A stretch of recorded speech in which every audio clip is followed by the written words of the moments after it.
Olá, eu sou o Thiago. Queria falar com vocês hoje um pouco sobre alguns perigos nas neurociências. Longe de não gostar de neurociências, eu gosto pra caramba de neurociências, acho legal pra caramba. Fico reclamando da psicologia sem cérebro, que a gente costuma fazer no Brasil, principalmente, que ignora aspectos biológicos. Eu acho que não dá para ter uma visão completa das coisas ignorando o cérebro, o sistema nervoso.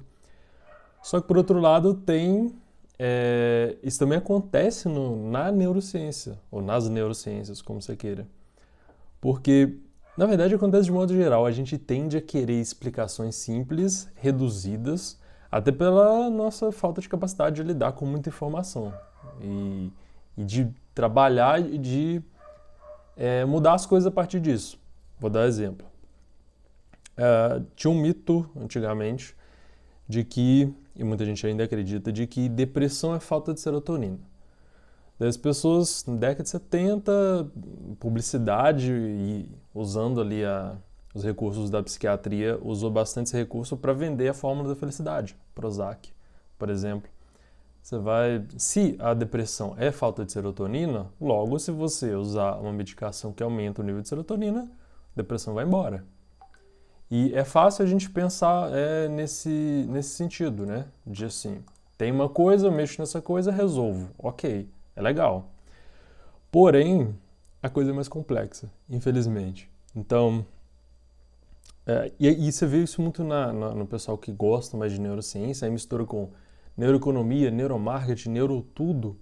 Não é ruim, eu acho bom. Só que assim, tenta reduzir aos neurotransmissores, por exemplo. Então, você querer fazer uma coisa é dopamina. Aumenta sua dopamina, aumenta seu prazer ou sua vontade de repetir aquela ação. Aí você dá um abraço, aumenta o nível de ocitocina, então você gosta, é o hormônio do amor, do carinho, o que seja. Só que tem vários problemas nisso. Então, vamos lá. Primeiro, acho que ampliar a visão ajuda, a gente tem vários níveis para explicar comportamento. Então, o nível biológico é um, só que você tem outros, que é, por exemplo, o nível psicológico, e aí eu não estou separando totalmente, porque essas coisas estão entrelaçadas, é mais didaticamente, e para estudar mesmo o campo, nível social, nível mais micro, físico, químico, etc. Não tem muito mais que isso, né? E aí, por exemplo, vai falar de dopamina ou serotonina, que seja, você pega um estudo, né, a pessoa fala, dopamina aumenta a vontade de fazer as coisas. Aí você pega o estudo, né, ou serotonina, vamos ficar na serotonina que é mais fácil.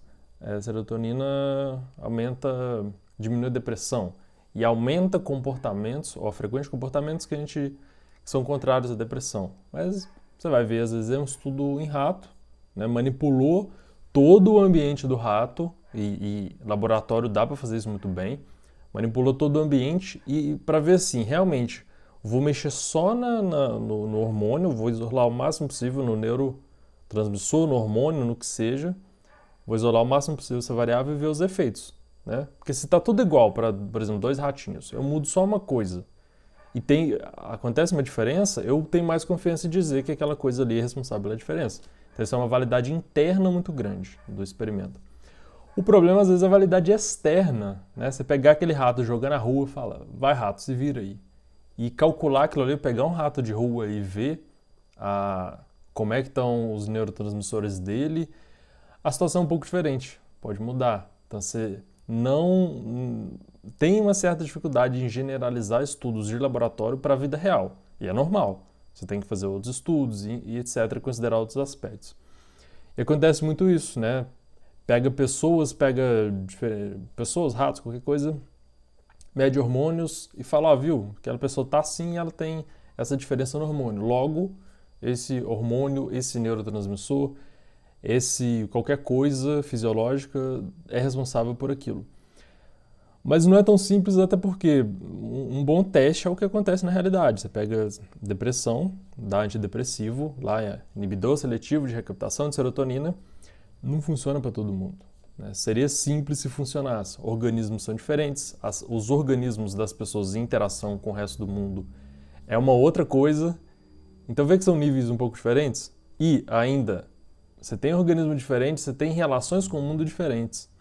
E é isso que complica mais ainda a situação, que é, além de a coisa em si que você está olhando, existe a relação da coisa com outras coisas. Então, por exemplo, você pega pessoas, eu entendo as pessoas mais ou menos, elas são assim, os níveis de neurotransmissores afetam certos comportamentos, certos interesses, certos... até a forma dela se relacionar com o mundo, só que acontece o inverso. O mundo afeta a forma como esses neurotransmissores estão funcionando, como ela está funcionando, e dessa relação surgem outras coisas. Então, por exemplo, as questões sociais são resultado de interações entre um monte de gente. E essas interações, esses resultados interferem nas pessoas de novo.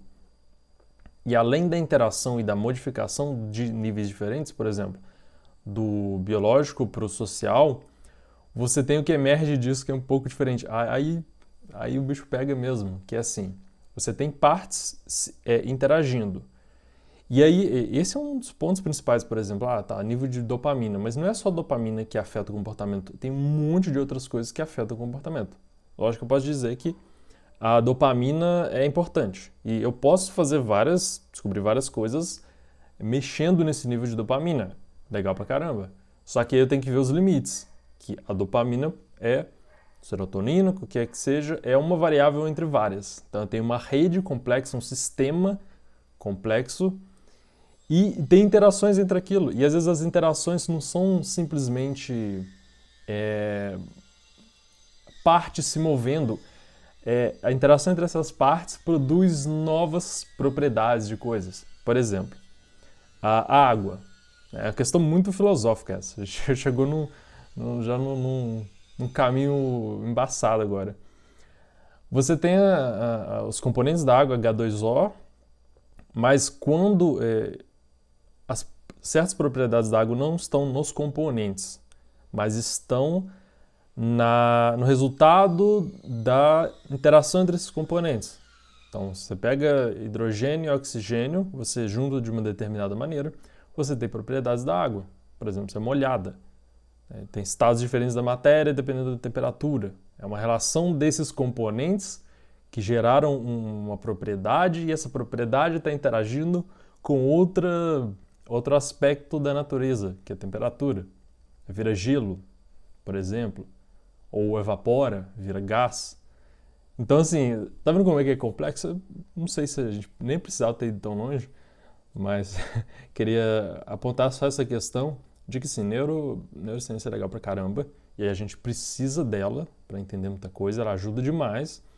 Só que, ao mesmo tempo, a gente pode cair no reducionismo de achar que dá para explicar tudo nesse nível.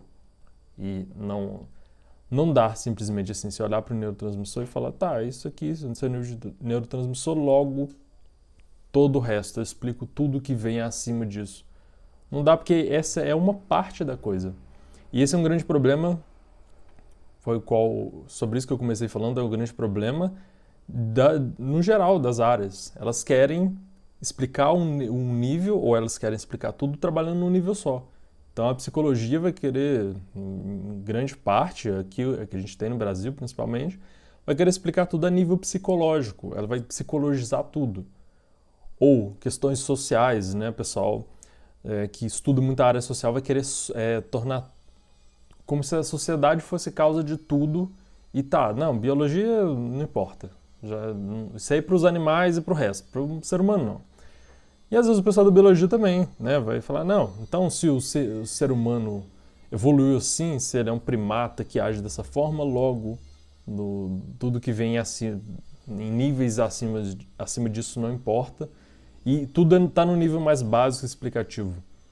Não é tão simples, na verdade é bem complexo, mas é legal pra caramba você conseguir juntar as áreas e perceber que a visão ampla mesmo, mais completa da coisa, está em você olhar em todos os níveis. Olhar para o cérebro, olhar para a pessoa, olhar para as questões psicológicas de interação, olhar para questões sociais e culturais. E assim, legal pra caramba. O que você achou? Você achou bagunçado demais? Como é que você costuma ver isso aí?